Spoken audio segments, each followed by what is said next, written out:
Yes guys, welcome to a brand new live stream. My name is Conan and today I'm going to take you guys through exactly what I eat, not just to get lean, but to stay lean pretty much year round without really trying that hard. So for those of you new here, I'm an online weight loss coach. I have helped hundreds of busy men by now, helped them drop 30 to 50 pounds, all without sacrificing their favorite foods or spending hours in the gym. So I'm just going to literally run through everything one by one, and then if you guys do have any questions for me in the meantime, feel free to drop them down below and I'll do my absolute best to answer them for you. So as you guys can tell, it is a pretty colorful diet that I like to follow, and so we're just going to kind of go over everything one by one, and then I'll pretty much show you guys exactly what I eat.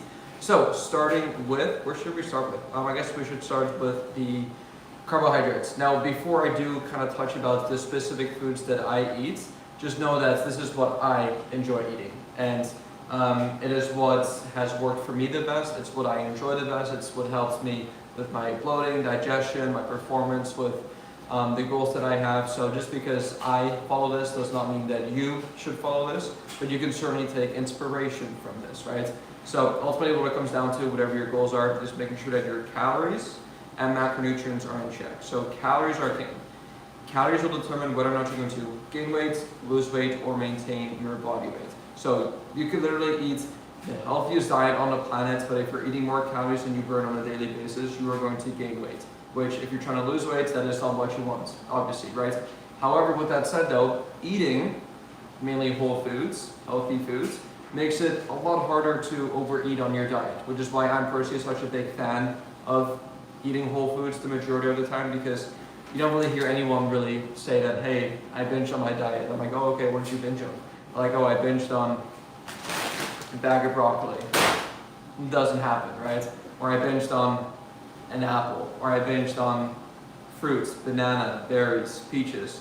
It just doesn't happen. Most people binge on their diet because they're eating hyper-palatable processed foods. And I made a video about this yesterday where you have to be careful with those foods because for a lot of people, they can trigger a response in your body to make you want to eat even more of those types of foods. And I know for a lot of people, one bite of ice cream will turn into the entire pint, right? Just like one little chip will turn into the entire bag of chips. One little French fry will turn into the entire bag of French fries. One small little bite, one small little thing just triggers a dopamine response in your body to like, oh my goodness, this was so good. We want more, we want more, we want more, and you tend to likely overeat on those types of foods, right? Whereas, I mean, after you're eating an apple, it's not like, oh, I want another 10,000 apples. Like, you're pretty content, you're pretty satisfied, it kind of hits the sweet spot. Same thing with like a banana or like a plate of broccoli, a salad, chicken breast, like, you don't really tend to binge on those foods. And so that is why I predominantly recommend for most people, regardless of what your goals are, whether it's gaining weight, losing weight, or just maintaining your weight and living a healthier lifestyle, to, at the very least 80% of the time, revolve your diet around whole, natural, single ingredient foods. And so, if I were to explain this to a 5-year-old, hopefully there's not 5-year-olds watching this, hopefully you guys are a bit older, but it simply means foods that only have one ingredient. So, look at what I have in front of me. How many ingredients are inside of a banana? One, right? It's just a banana. How many ingredients are inside of this apple? One, right? How many ingredients are inside of this avocado? One. So that is an example of a non-processed food, a whole food. Same thing with this chicken breast. It's simply just chicken breast. Same thing with broccoli, with these berries, with these other fruits. It's just one single ingredient. So if you can try your best to, like I said, 80% of the time eating whole, natural, single ingredient foods, you'll have a much easier time sticking to your diet, hitting your calories, hitting your macros, and then also, which is a very nice little added bonus, is that your cravings will absolutely vanish. Study after study has shown that we tend to crave the foods we eat the most. And so ask yourself this question right now. What foods do you crave the most? If the first thing that comes up is junk food, processed foods, just hyper-palatable foods, it probably means that you're eating a bit more of those foods than you probably should be, right? Whereas if you were to ask me, For example, what I tend to crave the most, first thing that comes to mind is banana, chicken breast, and peanut butter. That sounds delicious right now. And if you're new watching this, you're probably like, what a weirdo. Who craves that? I crave that. And you want to know why I crave that? Because I tend to eat those foods the most. So going back to what I said earlier, we tend to crave the foods we eat the most. And so if you mainly eat whole, natural, single ingredient foods, guess what you're going to be craving more of? Whole, natural, single ingredient foods. It is a very powerful thing that I don't really hear anyone talk about. It's like most fitness coaches tell you like, oh no, everything in moderation is fine. Add some ice cream to your diet, add some donuts to your diet, you'll be fine. But unless you know that person, and if that person is fine almost like torturing themselves by just having a small little slice, and they're okay with that and they can live with that, it's like, okay, cool. But I found for myself that by completely just getting rid of that altogether, and just primarily sticking to these types of foods, that's like I have no more cravings, right? And not only that, like I feel a lot better, my sleep is a lot better, my performance in the gym is a lot better. I'm able to not only get the body that I want, have the six-pack abs, but maintain them so effortlessly. Like I don't have to actually even try hard at all, to be honest. Like I just go about my day, I work, I eat the foods that I love, and it just makes my life very, very easy. And on top of that too, makes your grocery shop very easy too, because a quick little tip here, when you go grocery shopping, it is your best bet to stay away from the aisles. So obviously there's the perimeter of the grocery store, and then there's those small little aisles, right? Try your best to avoid the aisles. And what you'll notice if you avoid the aisles, right, where like the cereal aisle, the candy bar aisle, just honestly like any processed food that you can think of tends to be within those aisles, right? Whereas around the perimeter, that's where most of the whole foods tend to be. So you got obviously, as soon as you enter a grocery store, at least mine, the first thing you'll see is the produce section, right? Your fruits and veggies. So I kind of start there, and then I work my way around to the meat section, right? The chicken, the beef, the shrimp, the seafood, all that stuff. And then you got the dairy section, right? Where you can get your milk, your Greek yogurts, and then next to that you can get your eggs as well. And then there's like the frozen fish section. And so by simply going around the perimeter, as you can tell, you are pretty much forced to only eat whole foods, right? Because again, you're going through the fruit section, the veggie section, the meat section, the dairy section, the egg section, the fish section, and then boom, you're done grocery shopping, right? So if you can try your best to shop around the perimeter, it'll simplify your grocery shop, and that way you actually get a pretty guaranteed way to mainly only get whole, natural, single ingredient foods. And now, once again, before I kind of dive into the specific foods that I eat, I'm not telling you that you can never eat processed food again. Like, I'm not telling you that whatsoever. You certainly can. But what I do want you to do is just add a bit more friction to eating processed food. So this is literally everything that's like, this is what I have. Like, I dumped everything out of my kitchen or out of my fridge, my freezer. This is everything that I have. So if I wanted to eat processed food, I have nothing in my house. So what do I have to do? Well, I should probably put on my shoes, go outside, go into my car, drive to either a grocery store or drive to a restaurant or just a place where I can get processed foods. Then I have to stand in line, I'd have to find what I want to get, I have to order it, I have to take out my wallet, I have to pay the person, then I have to wait another 20 minutes for that order to actually come to me, and then I can finally sit down and eat the processed food that I want. Whereas, if I want to eat something really quick, well, I got this right here. So as you can tell, I've added so much friction to my life to eat processed junk food. It is very inconvenient for me to eat processed junk food, which honestly sounds amazing because we live in a world of convenience, and fast food tends to be the most convenient thing, right? But I have curated my environment to make the healthy choice the easy choice, and the unhealthy choice the more frictional choice, right? So there's a lot of friction involved, and on top of that too, I have made a rule to myself that I only eat processed junk food with other people, right? So that typically means going out to a restaurant, sitting down with my friends, going on a date, whatever it may be. I will never, and you will never find me sitting down on my own at a restaurant, eating a burger, eating fries, eating sushi. I will never do that. That is unacceptable to me. I find foods to be more of a social thing, especially when it comes to like eating out eating something that's like tasty, right? So yeah, I tend to want to do that with other people. Now, I'm going to quickly run through this because some of the frozen stuff are trying to defrost, which is not what I want. So starting with the carbs. So the majority of my carbs actually come from fruits and veggies. It keeps me full very, very long, filled with a ton of obviously vitamins, minerals, and a ton of fiber too to help me stay nice and full. So what I like to do is I like to grab kind of like fruit mixes. So instead of grabbing like a whole bag of peaches, I'll grab like a mix of like pineapple, strawberries, peaches, and mangoes. So I get a variety of fruits and veggies in. And now you're probably wondering, Conan, why are you getting the frozen kind and not the fresh kind? Great question. So most of these fruits that are frozen are actually picked at peak ripeness, right? And then they're frozen right away. So arguably they're actually a lot healthier and a lot better for you than the actual, the normal kinds that you can find outside of the freezer section.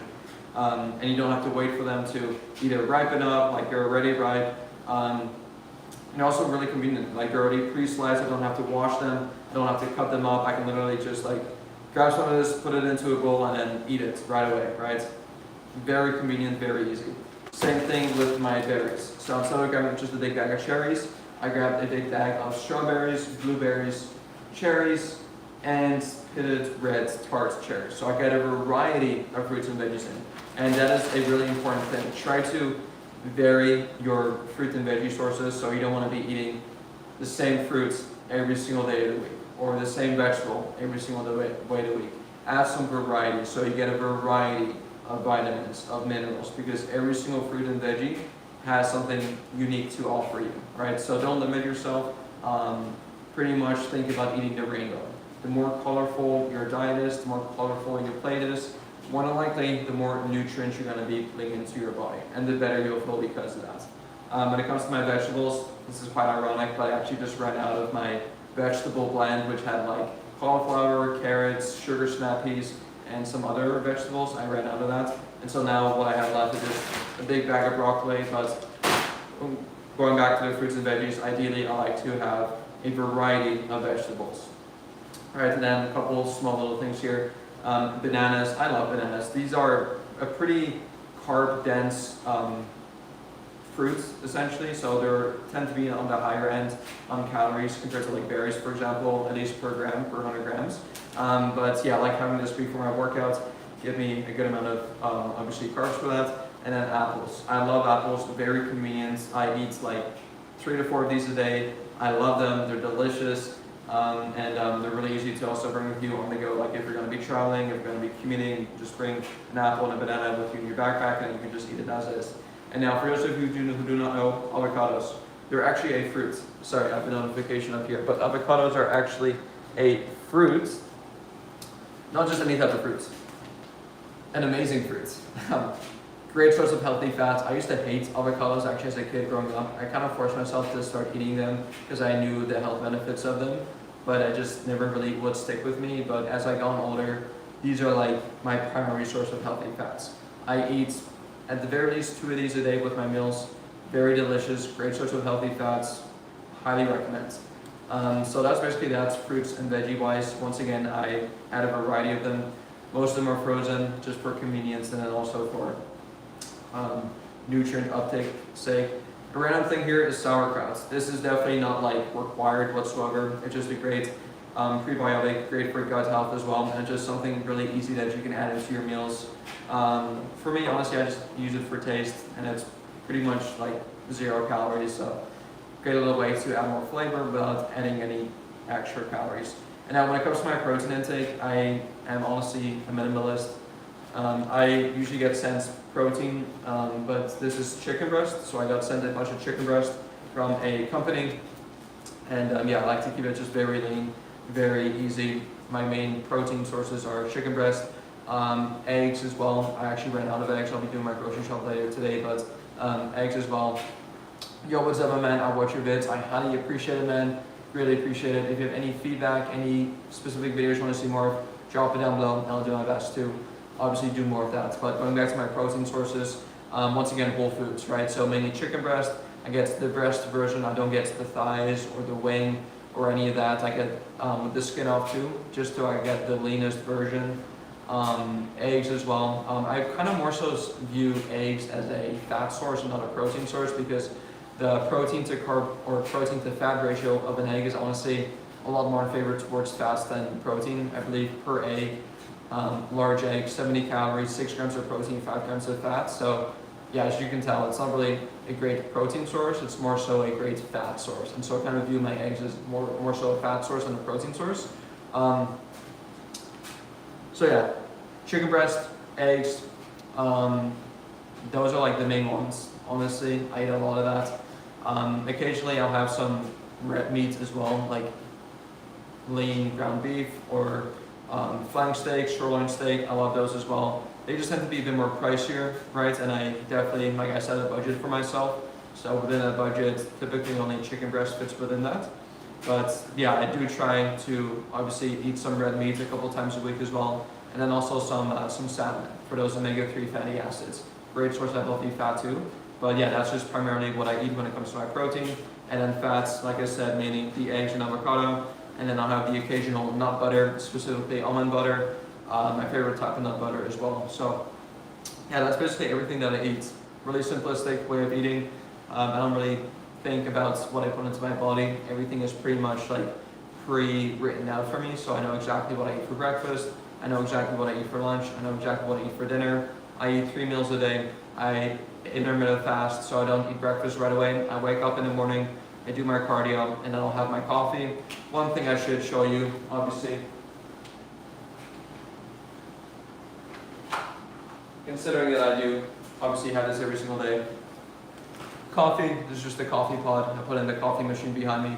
I'll usually have 2 cups of black coffee, no cream, no sugar, no milk, no nothing, just plain black.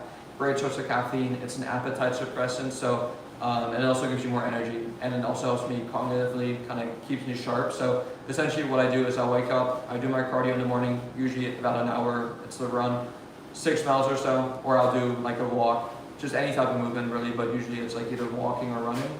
And then I'll come back home, I'll shower, I'll have a coffee, usually 2, and then I'll do that while doing client work, whether it's billing programs, getting on calls, doing my client check-ins, or I'll edit videos, I'll make content while sipping on my coffee to keep me obviously in a fasted state while suppressing my appetite and also giving me energy, specifically cognitive energy.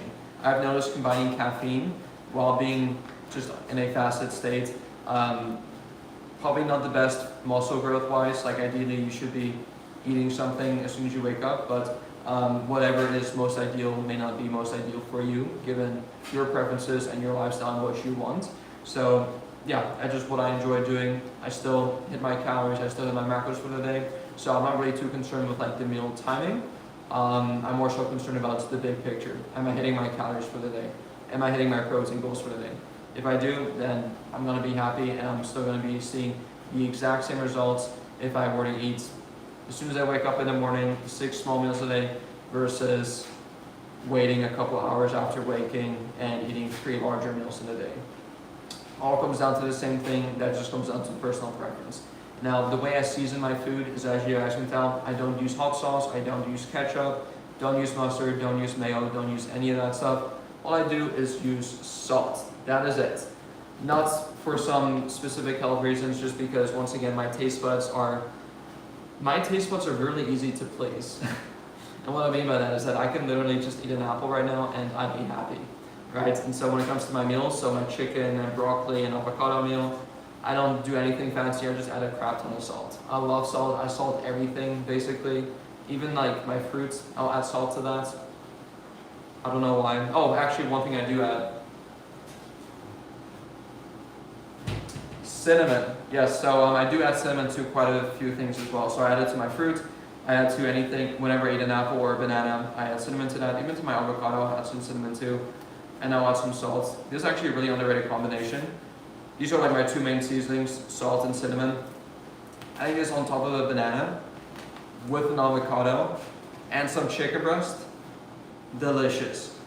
Delicious. Highly recommend. It's actually one of my favorite meals. Like literally, grab some chicken breast, cook it up, grab 2 bananas, put it next to it. Don't be scared if they're going to be touching, like you want that sweet and salty savoriness combination. and then add your avocado to the side, and it's pretty much a complete meal. You get your protein from the carbs, you get your protein from the chicken, you get your carbs from the banana, and you get your fats from the avocado. Season that bad boy up with some salt and cinnamon, and I guarantee you, your taste buds are gonna be having fireworks inside of them. At first, they're gonna be asking you what's going on, this is weird, we're not used to this, but over time, like I said to you at the start of this live call, your taste buds will adjust, right? We tend to crave the foods we eat the most, so the more often that you eat healthy, the more likely you're gonna crave those healthier foods. So that is basically everything that I eat. As you guys can tell, no specific supplements. So I do take some supplements, but the reason why I don't show them is number one, they're specific to me, given my kind of lack in deficiencies, given my blood work. So just because I take a specific supplement does not mean that you should take that supplement, right? It should be very individualized. You should be obviously checking with your doctor, getting your blood work done, and then based on your blood work panel, you should be taking supplements to help you in any deficiencies, right? Like if you're vitamin D deficient, supplement in vitamin D. If you are omega-3 deficient, supplements in omega-3s, fatty acids.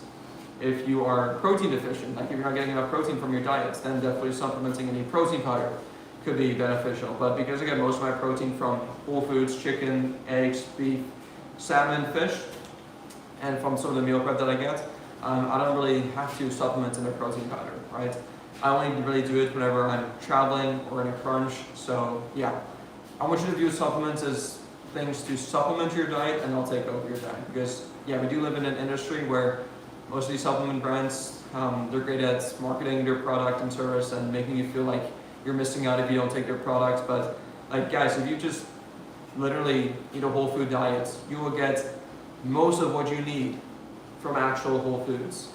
Literally, I guarantee you, right? But because we are so lazy with our diet and because we eat so much processed junk, crap food, of course you're gonna be deficient. Like if you only eat sugary cereal for breakfast and you eat Pop-Tarts for a snack and you eat McDonald's for lunch and you eat Burger King for dinner, of course you're gonna be nutrient deficient. And of course you're gonna have to supplement in a multivitamin, vitamin D, creatine, protein powder, because your diet is crap. But if you actually fix your diet, you don't need to take any supplements. You actually probably get to save a lot more money too. Like I don't know about you, but I spend around $50 a week on groceries. It will last me an entire week. And last time I remembered, eating out is like a $20 meal per meal. I eat 3 meals a day. So imagine that's already $60 in one day. Whereas my entire week worth of groceries is $50. I am saving so much money eating healthier. One of the biggest myths out there is that, oh, how do you afford to eat so healthy? How do you afford not to eat healthy? Like literally, how do you afford to eat junk food all the time? And not only that, it's just the ROI it gives me, right? The ROI it gives me and the dividends that it pays me every single day in better energy, better libido, better sex drive, more confidence, like just better everything, right? So don't view eating healthy as a bad thing or as a cost or as a liability. View it as an asset because it literally is. And it'll keep on paying dividends for however long you want to keep on eating healthy for.